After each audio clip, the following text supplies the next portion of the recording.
All right. Hey, everyone. Welcome back to Know Who Drives Return. I'm David Drapkin. And today we have recurring guest, Bruce Goldfarb, who's CEO of Okapi Partners. Hey, Bruce, welcome back. Good to see you again. Great to talk with you, David. Always fun to be on your podcast. Awesome. So today, given you're the expert in this situation, we want to focus our attention on the Universal Proxy Card, the new rules that just came out. So before we get started on the new world, why don't you just very briefly take us back to the old world, and what were some of the pain points or problems with the competing proxy card format that have led to this the new world that's upcoming? Sure. The old world, as you are describing it in the proxy solicitation world, is really not that old. It ended as of August 31st, 2022. And so our new world is a week or so old in terms of how investors who vote by proxy are able to vote for directors in a contested election. And under the regime that we've all operated in the past, 70 something years, an investor would receive proxy solicitation material and a proxy card from a company, and also from the investor who is running a challenging campaign. So that dissident or activist, if you will, would nominate their own board slate and ask investors to vote for their board members via proxy, meaning that the activist would go to the shareholder meeting, take these proxies that appoint the activist or their designee to vote in person at the meeting. And at the meeting, the activist would have the opportunity to vote for anyone who was attending the meeting, but they were going to follow the directions given to them by the underlying shareholders who vote by proxy and designate these people to be their proxy, actually. What really would happen, what that would mean is that the company and the activist would each have a separate list of people that you could vote for. And unless you went through a process that said, I want to be attending the meeting in person, you had to only vote for the people on the card that you would choose. And what that generally meant was it was kind of an all or nothing situation. Either you voted for all of the people on the management card, vote for all the people on the dissident card, or you could vote for some of the people on the dissident card, but you couldn't vote for somebody who was on the other card. That was the process. And what it created was a different challenge between what you could vote for if you attended the meeting in person, which effectively meant that if you were attending in person, you could vote for any nominee up for election. But if you weren't attending in person, you could only vote for certain of the nominees. And the SEC agreed with critics of the process that this created a playing field that wasn't level. And certain investors said, even if we had the wherewithal to attend every meeting, it's the challenge of time and money. Proxy system was set up so that we could vote, and now we're having our potential options to vote limited. Right. So it was really this situation where, as you said, it was all or nothing, and so they were viewed as more drastic changes, right? So overhauls of boards rather than picking and choosing. So now, to my understanding, and you can give a little more detail, it'll be all on one card, right? So a joint card, and investors and shareholders will have the opportunity to vote individually. Is that correct? Effectively, you now have the ability to vote for candidates submitted by any party to a corporate election, all on one card. So effectively, management would have to send out a card. If a third party made it through the right hoops to get onto the card on time, the management card would include all of the management nominees, all of the third party nominees. And that, by the way, could be from even more than one party. Right. So the card would list every potential candidate who would be up for election in one place. Mm-hmm. And then every activist also has the ability to send out their own card, but that card also would have to list all of the nominees that management indicates have been received on time. Right, right. So do you think that this new universal proxy will, increase the level of increase the pace or the amount of activist campaigns? And if so, why? Why or why not? It is the question that has been asked many times since the rules have gone live. Mm-hmm. And from my perspective, I don't believe there are going to be a significant increase in the number of proxy fights that we're going to ultimately vote upon.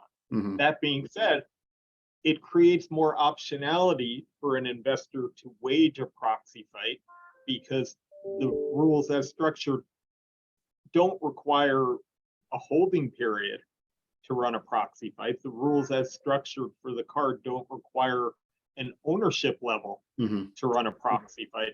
So that if you were to contrast the rules for the universal proxy card with the rules that have been in place for proxy access, there has been this view that an investor has this straight line to getting their nominees onto the ballot, and that there's going to be a floodgate Mm-hmm. of proxy fights that open. I don't think that's the case for a number of reasons. Most importantly, you still need to wage a campaign that is going to invest, that is going to let investors recognize that it makes sense to vote for a third party in one of these in a contested election. You still need to get your message out there, even if you receive your line on the ballot. If you're not supporting your candidate, if you're not supporting your reason to run the person on this campaign, you're not likely to wage an effective campaign. Mm-hmm. The rules also require that an activist, a third party, has to reach out and solicit 67% of the shares, however they do that. So it's not like it's a total free pass. You put your name on the ballot and you've got a campaign. While an investor could do that, I think it would be an unsophisticated approach that's not likely to lead to a successful outcome. Right. So I don't think there are going to be an awful lot more proxy fights, certainly not for companies that are bigger than a small cap company. Right. A micro cap, maybe some small cap companies, you may see people attempting to wage proxy fights that they might have thought weren't worthwhile. But there's a cost to waging a proxy fight. Costs haven't gone away. Some people have argued that it's less costly. I'm hard pressed to see that an effective campaign Mm-hmm. will be waged in a less costly way than they have been in the past. And ultimately, proxy fights are still about a third party identifying a situation where change is needed. Mm-hmm. And demonstrating to the rest of the investors that the change is needed and that the nominees that you've put forward are going to help effectuate the right ones, change. Right. Yeah, and so it's an interesting point that you bring up that the genesis of waging a fight hasn't gone away, and you need a reason, and you still have to do the work and the solicitation, to get folks behind you. That being said, now that you can so-called mix and match the directors, do you think this will lead to more individual directors being targeted? And if so, what should board members be thinking about? What makes them vulnerable? Obviously, there are probably a lot of the similar things in the past, but maybe a bit more, emphasized now that it's more of an individual thing versus team A versus team B. Well, David, what has evolved into the stage where we have this universal proxy card has been a change in general, mm-hmm. in how we view activism and how investors view who should be serving on a board. And so the concept of what makes a great director has changed over the years so that people recognize that a company should be looking around its own boardroom, looking around the boardroom, make sure they have a diverse group with the right skills and the right tenure and the diversity of thought, opinion, and background, so that the company has the thought leaders in the room to represent shareholders, think about stakeholders, so that value is created for today and for the long term. Activists have already started to identify that there may be deficiencies in the boardroom that can create risk to value, that can impede value from being created, and have been making their putting together their slate with the thought in mind that there are skill deficiencies in the boardroom. And while they may sometimes have said, we're specifically targeting these directors, now it might be a little bit more overt, but the reality is the fights are still about the highest vote getters win. Mhm. The way to get those votes is to be the people who end up in the top of the list. So in effect, you are targeting directors individually. With that in mind, the individuals each have to now say, am I bringing the right skills to the board? The company has to look around the room and say, do we have the right skills here? Are the people who are currently incumbent bringing what we need? Mm-hmm. And if not, should we be rethinking whether or not we should be our own activists and refreshing our own boardroom? Right. If a board doesn't do that on their own, yes, they will be subject to an activist looking at the board and saying, here's the target Mm-hmm. of our campaign, and here's why. And so that means the campaigns might get a little bit more personal. They might be a little nastier than companies have been accustomed to in the past few years, but it's still going to be about ideas. Mm-hmm. Campaigns are still about ideas. And while there may be some board members who, if they were to do a self-evaluation, if they were to look in the boardroom mirror and say, not who's the fairest, but who's the weakest, Yeah. who's the weakest link, they may have to think about, am I going to be a target? Do I want to endure that kind of a campaign? Will my management support me here? Mhm. Will my other board members support me? And the activists have already gotten good at targeting Right. the weaker links, whether it's because they've been long tenured or they've contributed to poor decision making, and it can be outlined either at this company or another company. Right. I think the biggest highlight, that biggest takeaway from the Universal Proxy Card is that board service is partly about your personal track record, your personal background, and your skill set, and it's going to be subject to evaluation as if you were running a political election campaign. Right. That kind of brings me to my next question. I read a take where it's going to be, a lot harder for investors to assess, the quality of directors on an individual basis, and might, defer more to their proxy advisors.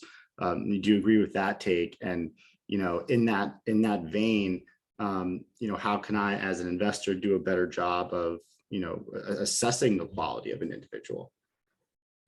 It's going to be a challenge for investors to think about who is their nominees, who are their representatives on a board, and whether those representatives are helping the investor achieve value in the companies in which they invest.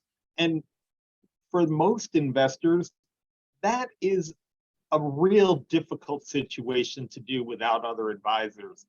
Whether whether it's making use of ISS or Glass Lewis to evaluate the candidates, whether it's making use of the kind of research that you provided Boardroom Alpha, where you really go and help help somebody evaluate, based on economic metrics and financial performance, how a director has done in the past as an indication of how they're going to do in the future, which is a fantastic service. But also, appreciate the plug. hey, always looking out for the people who do a great job. But also, when ISS or Glass Lewis looks at individuals on a board, they want to know what their track record has been, and they want to know how they're going to fit into the boardroom. What skills are they bringing? What ideas have they encountered in the past?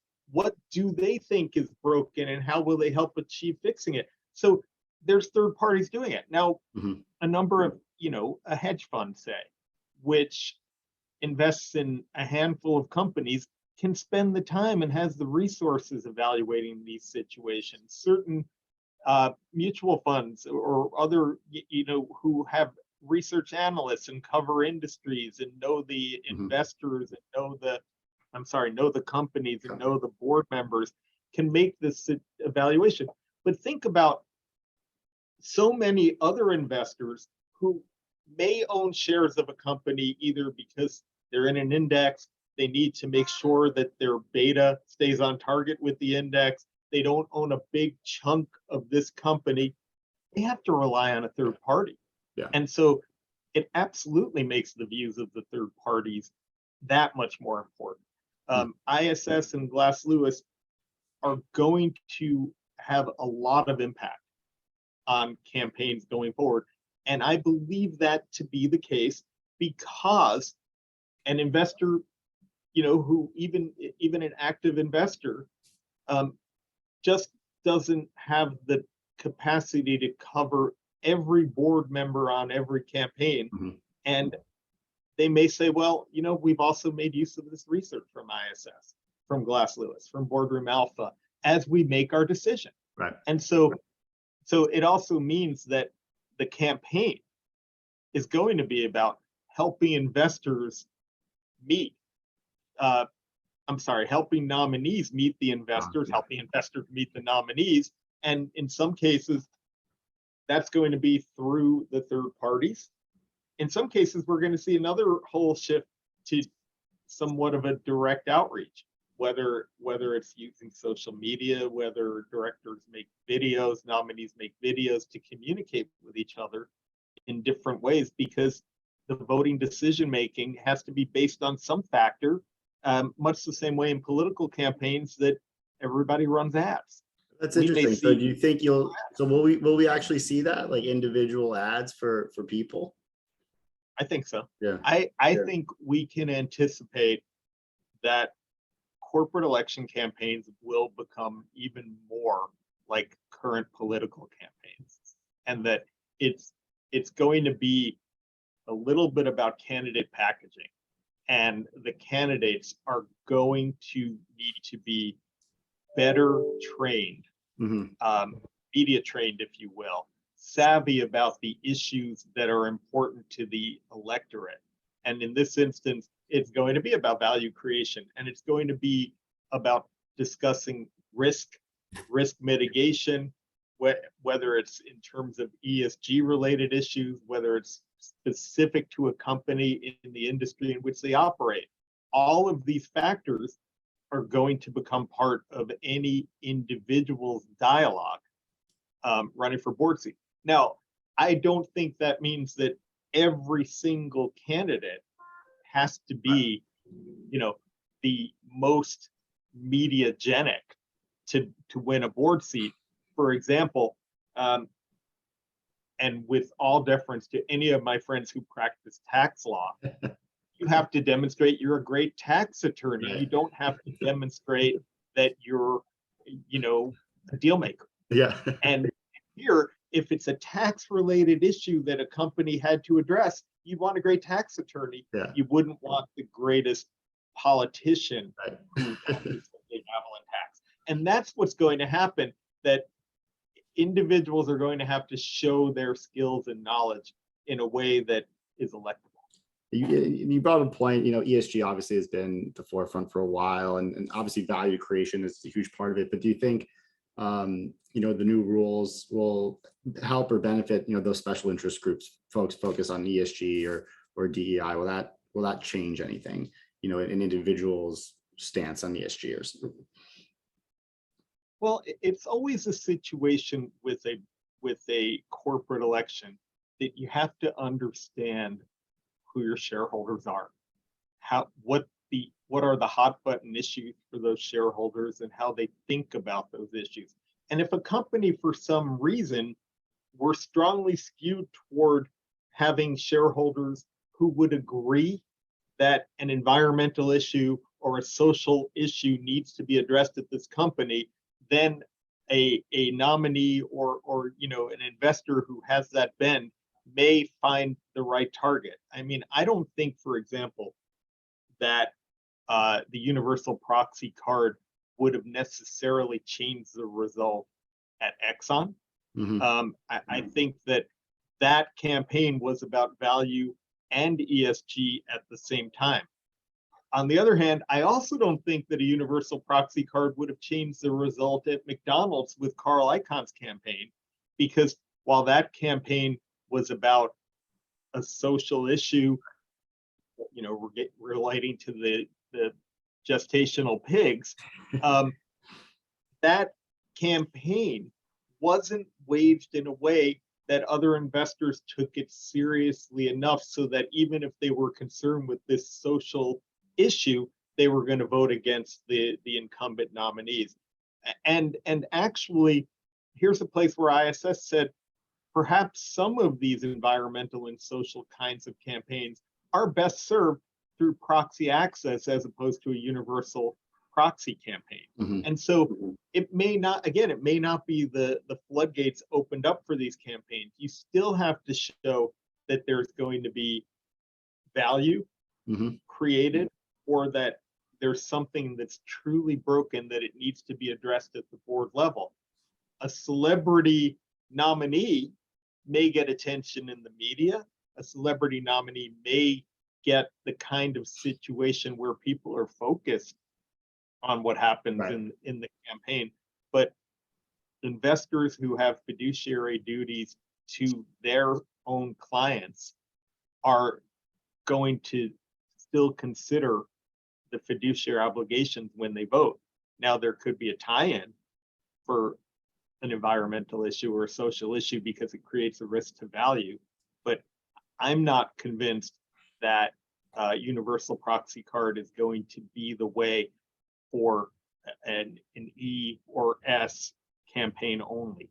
Got it. And so it may, just like a 14A proposal, drive attention to the matter, and it may cause management to rethink policies, and then perhaps you can say it's a winner.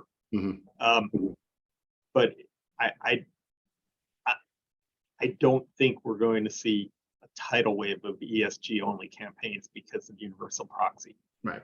Of course, if they're there, we're happy to work on them. They're still coming, right? But perhaps not due to this, fact. So, in the end of the day, so who would you consider the winners and losers here? Investors are the winners.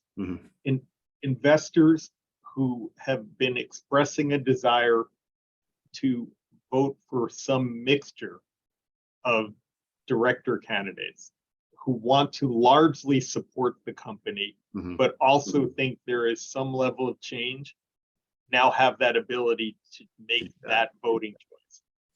Companies, to the extent that they wanted to keep some minority representation off the board, may find themselves to be losers here. Activists who thought they could use the proxy fight to create a clean sweep and wipe out an entire board will also have a big challenge. But I mean, ultimately, the real winner is people who want choice, and that may lead to situations that ultimately void proxy fights. I mean, what I've seen in the lead up to these rules, David, is more companies and activists settle. We haven't had a proxy fight yet that has put these rules in play. Admittedly, it's 8 days. I was going to ask. I know it's only been a week, but I don't think we've seen anything yet. I've worked on campaigns that were going to come into these rules because the shareholder meetings were going to be scheduled for after September 1. I had one situation where we were working on behalf of an investor that the company mysteriously moved their shareholder meeting to August 31st this year. And then they ultimately settled. I had another situation where I worked for a company, they knew these rules were going into effect, and they recognized that there was some concern about how the results would come out, and it helped cajole a settlement there too.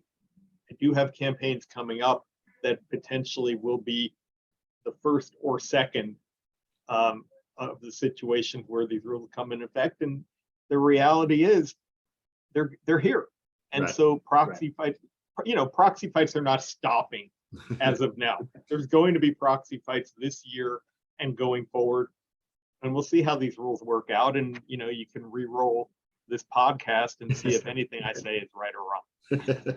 Yeah, I'll hold you to your predictions. So it's safe to say that your clients and those in the arena are feeling the change and have felt the change coming for a little bit. And I'm sure this fall we're due to see one not settle before it goes to a fight. Oh, for sure. The rules are here, and we'll learn how to deal with them. I've often talked about the business that we're in involves the proxy plumbing, and that despite what I have on today, we view ourselves as fairly well-dressed plumbers. We help our clients navigate through the plumbing, and this is plumbing. And ultimately, there is strategy involved with getting the process moving, but we will have it all figured out. Every party will rethink their strategy, but ultimately, the voting, I think, is not going to be decided by what the card looks like, but by what the candidates have to say and what the campaign is about. Great. Well, Bruce, I'll let you focus on the plumbing. Come to Boardroom Alpha for information on the candidates. Really appreciate you taking the time to walk us through the Universal Proxy in this new world that's a week old. We look forward to seeing what happens. So appreciate it. Thanks again. Thanks, David.